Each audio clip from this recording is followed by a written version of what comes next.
ফিরে এলাম বিরতির পর। এবার একটু চোখ রাখবো বাংলার দিকে। চিকিৎসকরা আবারও রাস্তায় নেমেছেন, আবারও ধর্নায় নেমেছেন।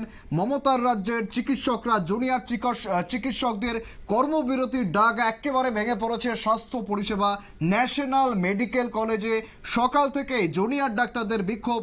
আরজি কর কাণ্ডে পদত্যাগ করা সন্দীপ ঘোষকে হাসপাতালে ঢুকতে দেওয়ায় বাধা এবং তাকে দেখে রীতিমতো গো ব্যাক স্লোগান দিচ্ছেন বিক্ষোভরতরা। শোনাবো একেবারে, দেখে নেবো সেই ছবি একবারে।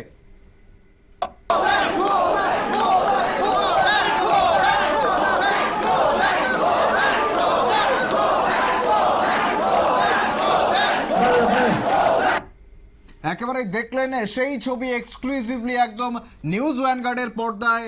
আরজি কর কাণ্ডে পদত্যাগ করা সন্দীপ ঘোষকে হাসপাতালে ঢুকতে দেওয়ায় বাধা। তিনি আরজি কর থেকে পদত্যাগ করে ন্যাশনাল মেডিকেল কলেজে অধ্যক্ষ করা হয়েছে তাকে, এবং তিনি যখন হাসপাতালে ঢুকতে যান তখন তাকে বাধা দেওয়া হয়। ইতিমধ্যেই আরজি কর কাণ্ডে কিন্তু উত্তাল গোটা বাংলা।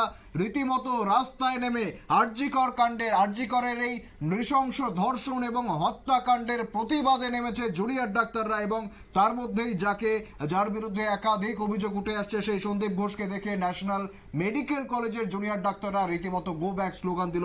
আমাদের সঙ্গে টেলিফোন লাইনে জুড়ে গিয়েছে আমাদের এক্সিকিউটিভ এডিটর নীল বণিক। নীল, বর্তমানে পরিস্থিতি কি, কেন এত রোষ? দেখো, শুধু এই ঢেউ যে শুধুমাত্র বাংলায় পড়েছে তা কিন্তু নয়, এই ঢেউ পড়েছে গোটা তোমার হচ্ছে ভারতেই। আজ গতকাল রাতের বেলা কিন্তু দিল্লির এইমস হাসপাতালে যারা জুনিয়র চিকিৎসক তারা রাস্তায় নেমেছেন এবং তারা আজকে সকাল থেকেই কিন্তু দিল্লির এইমস যে মেডিকেল কলেজ, সেই মেডিকেল কলেজের সামনে তারা ইতিমধ্যেই বিক্ষোভ দেখাতে শুরু করেছেন। এছাড়াও মুম্বাইয়ের সমস্ত সরকারি এবং বেসরকারি হাসপাতালে আজকে জুনিয়র যে চিকিৎসক, সেই জুনিয়র চিকিৎসকদের কিন্তু ধর্মঘট চলবে। এছাড়াও বেশ কয়েকটি রাজ্যে জুনিয়র চিকিৎসকেরা কিন্তু আজকে ধর্মঘটে কিন্তু গিয়েছে। অন্যদিকে এই যে সন্দীপ ঘোষ এবং যিনি তৃণমূল কংগ্রেসের অত্যন্ত ঘনিষ্ঠ, মমতা বন্দ্যোপাধ্যায়ের অত্যন্ত ঘনিষ্ঠ। কারণ কেন বলছি মমতা বন্দ্যোপাধ্যায়ের ঘনিষ্ঠ এবং তৃণমূল কংগ্রেসের ঘনিষ্ঠ? যদি তৃণমূল কংগ্রেস এবং মমতা বন্দ্যোপাধ্যায়ের ঘনিষ্ঠ না হয় তাহলে যাকে ঘিরে এত কিছু কাণ্ড, তাকে হঠাৎ তাকে মানে সে আরজি কর মেডিকেল কলেজ থেকে তাকে সরিয়ে দেওয়া হলো। সরিয়ে দেওয়ার 24 ঘন্টা কাটলো না, সে একটা কলকাতা শহরের অন্যতম বড় মেডিকেল কলেজ যেটা ন্যাশনাল মেডিকেল কলেজ, সেখানের দায়িত্ব পেয়ে গেল।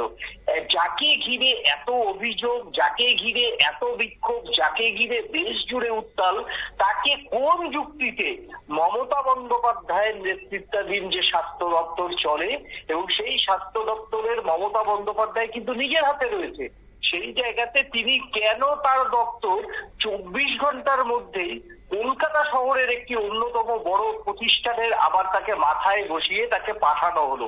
স্বভাবতই এই প্রশ্নটা উঠছে জুনিয়র চিকিৎসকদের মধ্যে। এমনটা যদি হতো যে তিনি একজন হয়তো মানে অনেক সময় পদে বসলে অনেক সময় অনেকে অজান্তেই ভুল করে থাকে, এটাও ঠিক, কিন্তু তাকে তো কোনো বাংলার অন্যান্য যে মেডিকেল কলেজগুলি রয়েছে যেমন ধরো বাঁকুড়া, তোমার হচ্ছে ঝাড়গ্রাম, পশ্চিম মেদিনীপুর, উত্তরবঙ্গে, কোন কলকাতার বাইরে কোন মেডিকেল কলেজের তাকে দায়িত্ব দেওয়া হলো না। ঠিক সেখান থেকে ঢিলছোড়া দূরত্বে, খুব বড় জন্য 25 থেকে 30 মিনিটের দূরত্ব, কলকাতার মধ্যেই, আরো কলকাতার সেটা হচ্ছে ফুসফুসের মধ্যেই একটা মেডিকেল কলেজের দায়িত্ব তাকে দেওয়া হলো। তাই বোঝা যাচ্ছে যে এই যে যাকে ঘিরে অভিযোগ তিনি কতটা প্রভাবশালী, এবং এই প্রভাবশালীরা যদি দায়িত্বে থাকে সেই ক্ষেত্রে কি তদন্তে আদৌ সম্ভব? এটা নিয়েই কিন্তু প্রশ্ন কিন্তু আজকের মেডিকেল কলেজ সহ অন্যান্য মেডিকেল কলেজের ছাত্রছাত্রীদের। এবং যেই জায়গাতে পুরো বিষয়টা তোমার যেই জায়গাতে বিষয়টা এখন গেছে সেই জায়গাতে আজকে কিন্তু বাংলার বিভিন্ন মানে একটি দুটি হাতে গোনা তোমার হচ্ছে মেডিকেল কলেজ বাদে সমস্ত মেডিকেল কলেজের চিকিৎসকরা, সরকারি যে হাসপাতালে জুনিয়র চিকিৎসকরা থাকেন জেলা স্তরে, সবাই কিন্তু আজকে কিন্তু আউটডোর কিন্তু বন্ধ রেখেছেন এবং শুধুমাত্র ইমার্জেন্সি পরিষেবা চলছে একেবারে ত্রাহি রব। বাংলার স্বাস্থ্য ব্যবস্থায় মমতা বন্দ্যোপাধ্যায় কার্যত নীরব। গতকাল তিনি আমরা দেখলাম যে নির্যাতিতার পরিবারের সঙ্গে দেখা করলেন, দেখা করার পরে তিনি দোষীদের শাস্তি দিলেন, সিবিআই তদন্তের অর্ডার করার কথা বললেন, আরো 7 দিন, মানে তথ্য প্রমাণ নষ্ট করার পরে আরো 7 দিন তিনি দিলেন।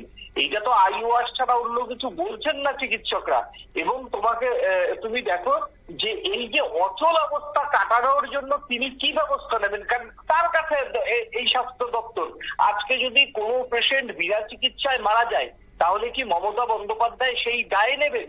তিনি রেলের চাকা খুলে গেলে অশ্বিনী বৈষ্ণবের পদত্যাগ দাবি করেন, তিনি অর্থমন্ত্রীর পদত্যাগ কথায় কথায় দাবি করেন, তিনি প্রধানমন্ত্রীর পদত্যাগ দাবি করেন।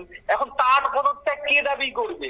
তাহলে তার পদত্যাগ, তার তো নিজের মুখ খোলা উচিত। আজকে বাংলার চিকিৎসা ব্যবস্থা 48 ঘন্টা হলো পেরিয়ে গেছে। 48 ঘন্টাতে সাধারণ গ্রামের মানুষরা চিকিৎসা পাচ্ছে না। এখনো পর্যন্ত বাংলার মুখ্যমন্ত্রী বা বাংলার স্বাস্থ্যমন্ত্রী এখনো পর্যন্ত তিনি এই ব্যাপারে নিশ্চুপ। এইটা নিয়ে তো সাধারণ মানুষকে তার আশ্বস্ত করতে হবে যে আমি যত তাড়াতাড়ি সম্ভব এটা সমস্যার সমাধান করার চেষ্টা করছি। জুনিয়র ডাক্তারদের আজকে দেখো একটি ধর্ষণ হয়েছে, সেই ধর্ষণে কোনো মুহূর্তেই মমতা বন্দ্যোপাধ্যায় বা বাংলার মুখ্যমন্ত্রীকে দায়ী করা যায় না। তিনি কি করতে পারেন? তিনি তদন্তটা সঠিক পথে এগিয়ে নিয়ে যেতে পারেন, পুলিশকে অর্ডার দিতে পারেন, প্রশাসনকে অর্ডার দিতে পারেন। কিন্তু 48 ঘন্টা বাংলার মানুষ স্বাস্থ্য পরিষেবা পাচ্ছে না, বাংলার স্বাস্থ্যমন্ত্রী এবং বাংলার মুখ্যমন্ত্রী দুজনেই নিশ্চুপ। অন্যদিকে আজকেও অবাক লাগে, গতকাল দেখলাম প্রিয়াঙ্কা গান্ধী তিনি এই ঘটনার অভিযুক্তদের শাস্তির দাবি করেছেন, কিন্তু কোথাও একবারও এই জুনিয়র ডাক্তারদেরও পাশে দাঁড়ালেন না। এবং সেই সঙ্গে যে এই পরিবারের যে মমতা বন্দ্যোপাধ্যায় রাজ্যের আইন শৃঙ্খলা নিয়ে তিনিও সমালোচনা করলেন না। আর রাহুল গান্ধী তিনি তো এখন হয়তো ধৃতরাষ্ট্রের মতো বোবা হয়ে রয়েছেন, তিনি এই ঘটনা, বাংলার ঘটনা এখনো পর্যন্ত দেখতে পাননি। অন্যদিকে জানি না সংসদে বিষয়টা নিয়ে তৃণমূল কংগ্রেসের বিরুদ্ধে বিজেপি কিভাবে বিষয়টাকে ফেস করবে, যে 48 ঘন্টা বাংলার মানুষ চিকিৎসা পাচ্ছে না, এখনো পর্যন্ত ইন্ডি জোটের বড় বড় রাঘব বোয়ালরা তারা নিশ্চুপ, তাদের মুখে কোনো উচ্চবাচ্য নেই এখনো পর্যন্ত। বা এইটাকে কিভাবে আলাপ আলোচনার মাধ্যমে ফিরিয়ে আনা যায় চিকিৎসকেদের, সেই ব্যাপারেও তারা নিশ্চুপ।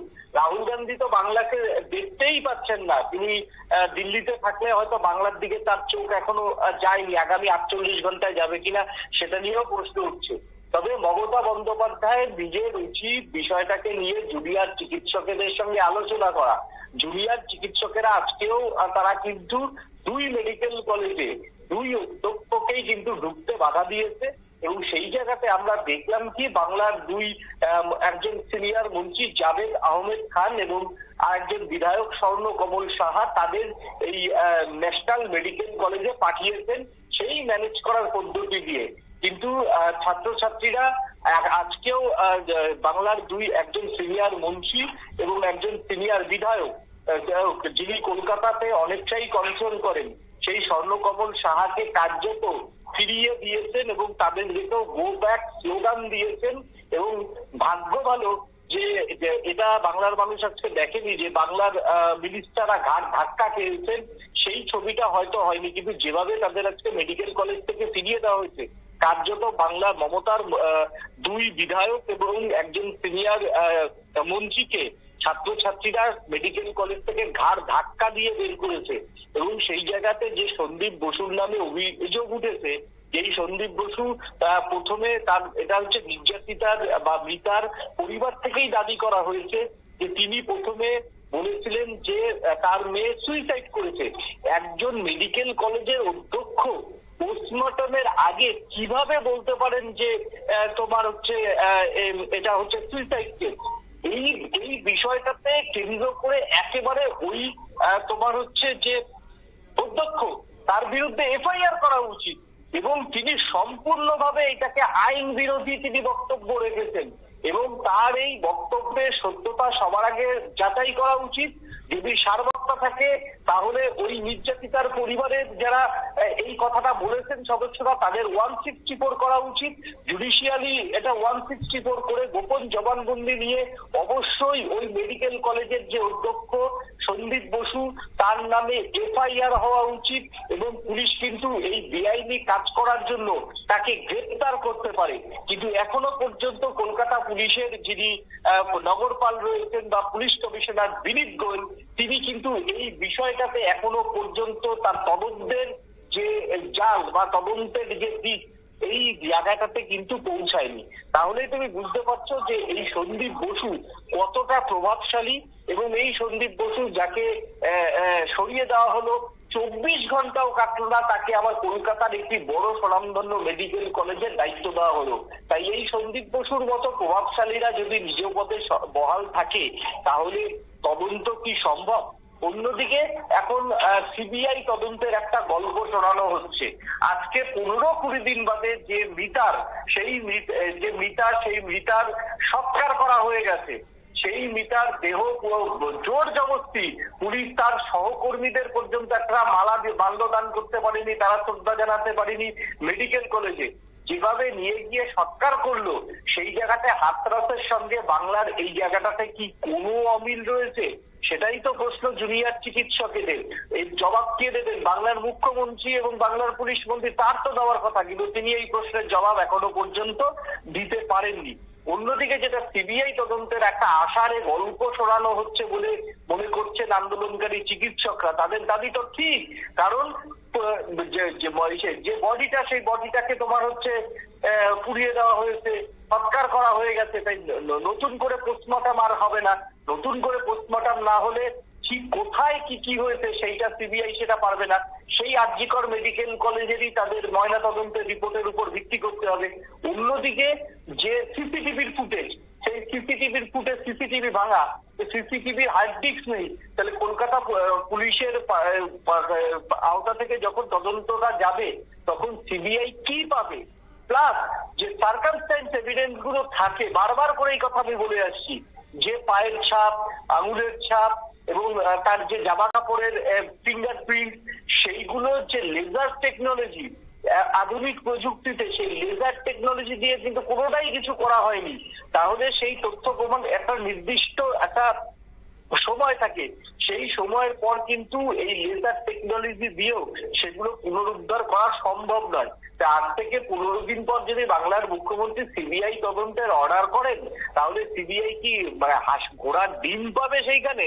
অর্থাৎ তদন্তটাকে আরো মানে বস্তা পচা ফাইলে ঢুকিয়ে দেওয়ার একটা চেষ্টা কিন্তু শুরু হয়েছে বলে মনে করছেন চিকিৎসকদের, জুনিয়র চিকিৎসকদের একাংশ। এবং সিবিআই যখন তদন্ত করবে, তারা আসবে, তারা কথা বলবে, সমস্ত তথ্য প্রমাণ জোগাড় করতে করতে আরো 10-12 দিন তাদের লাগবে। তবে সেই জায়গাতে অভিযুক্তদের ধরা তো দূরের কথা, অভিযুক্তদের সামান্য কি পর্যন্ত খুঁজে পাওয়া অসম্ভব কিন্তু তোমার হচ্ছে সিবিআই গোয়েন্দাদের। জুনিয়র চিকিৎসকদের এটা হচ্ছে প্রাক্তন গোয়েন্দাদের একাংশ বলছেন যে পুলিশকে যদি মমতা বন্দ্যোপাধ্যায় দলদাস মুক্ত করে যদি কলকাতা পুলিশকে দিয়েই তদন্ত করে, আগামী 24 ঘন্টার মধ্যে কিন্তু এই তদন্তের সলভ হয়ে যাবে বলেই মনে করছেন প্রাক্তন গোয়েন্দারা। কারণ সবার আগে, আবারও বলছি, সবার আগে ওই অধ্যক্ষের বিরুদ্ধে এফআইআর করতে হবে, অধ্যক্ষকে গ্রেপ্তার করতে হবে। বিনা পোস্টমর্টমে একটি মৃত্যুকে তিনি কিভাবে সুইসাইড বলে?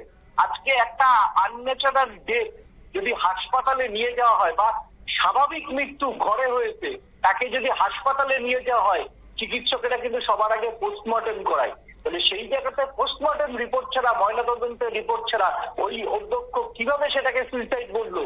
এবং সেই পাশাপাশি সুইসাইড বলার পিছনে তাকে কারা কারা প্রভাবিত করেছে, তিনি কোন রিপোর্টের মাধ্যমে তিনি বললো সুইসাইড কেস, এবং যখন ওই বডিটা উদ্ধার হলো তখন সেই ক্ষেত্রে তিনি কাকে প্রথম ফোন করেছিলেন এবং কিভাবে তদন্ত প্রথম দিকে গিয়েছিল, এইগুলো কিন্তু খতিয়ে দেখার একটা সময় হয়ে এসেছে। না হলে এই তদন্তের মূল জায়গায় কিন্তু পৌঁছাবে না।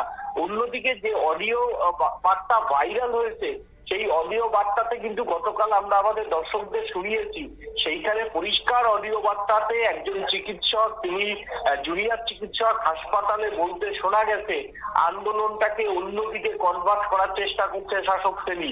পাশাপাশি জুনিয়র ডাক্তারদের থেকে যাতে কেউ বেশি কিছু আশা না করে, কারণ তারা এই বিচারে দিতে পারবে না, কারণ এইখানে সব রাঘব বোয়ালরা যুক্ত।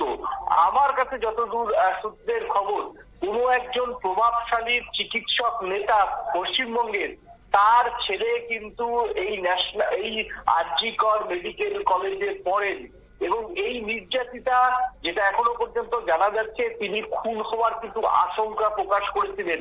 মানে তার যে বন্ধু, বিশেষ বন্ধু যার সঙ্গে তার বিবাহ ঠিক হয়েছিল, তাকেও নাকি তিনি এই কথা বলেছিলেন। তাহলে সেই কল রেকর্ড ঘাটলেই তো এর সূত্রপাত কিন্তু অনেকটাই বেরিয়ে যায়। কিন্তু কলকাতা পুলিশ আজকেও 25 জনকে নাকি তলব করেছে, এরকম একটা খবর শোনা যাচ্ছে। তবে সবকিছু মিলে তদন্ত কিন্তু এখনো একটা ঘেটে ঘর মতো পরিস্থিতি। তদন্তের যে মূল দিকগুলি, সেই মূল দিকগুলি কিন্তু আজকে প্রায় 12:30 এখনো বাজে, সেই জায়গাতে যাওয়া হচ্ছে না।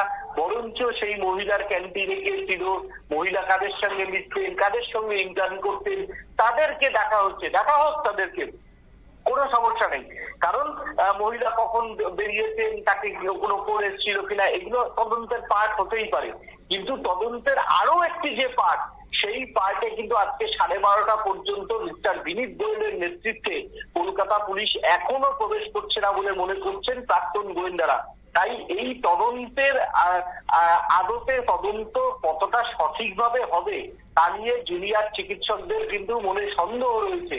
অন্যদিকে বাংলা জুড়ে যেভাবে এখনো পর্যন্ত 48 ঘন্টা হয়ে গেল চিকিৎসকেদের ধর্মঘট চলছে, সেই ধর্মঘট যদি আগামী আরো 48 ঘন্টা যায়, তাহলে আমরা দেখেছিলাম আমার অভিজ্ঞতাতে আজ থেকে 4-5 বছর আগে বাংলাতে একটা এরকম জুনিয়র ডাক্তারদের একটা স্ট্রাইক হয়েছিল, সেটা হচ্ছে এনআরএস মেডিকেল কলেজ থেকে। সেই সময়তে আমার অভিজ্ঞতা বলে, যারা সিনিয়র চিকিৎসক কলকাতার একাংশ, নবী চিকিৎসক, সবাইকে বলছি না, যাদের ফিস 500 টাকা, তারা কিন্তু রাতারাতি ওই সময় 1,500-2,000 টাকা দিয়ে তোমার হচ্ছে রুগী দেখেছে। অর্থাৎ এই অচল অবস্থা যদি চলতে থাকে, তাহলে কলকাতা থেকে জেলা আগামী দিনে যে চিকিৎসকদের ফিস 500 টাকা, তারা 1,500-2,000, কিন্তু যে একাংশের লবি চিকিৎসকরা, আমি সবাইকে কিন্তু এর মধ্যে আনছি না, সেই সময় প্রচুর সিনিয়র চিকিৎসক কিন্তু বিনে পয়সায় বাড়িতে টেবিল পেতে কিন্তু তারা, বা রাস্তায় টেবিল পেতে তারা কিন্তু রুগী দেখেছে। কিছু চিকিৎসকের কিন্তু 12-13।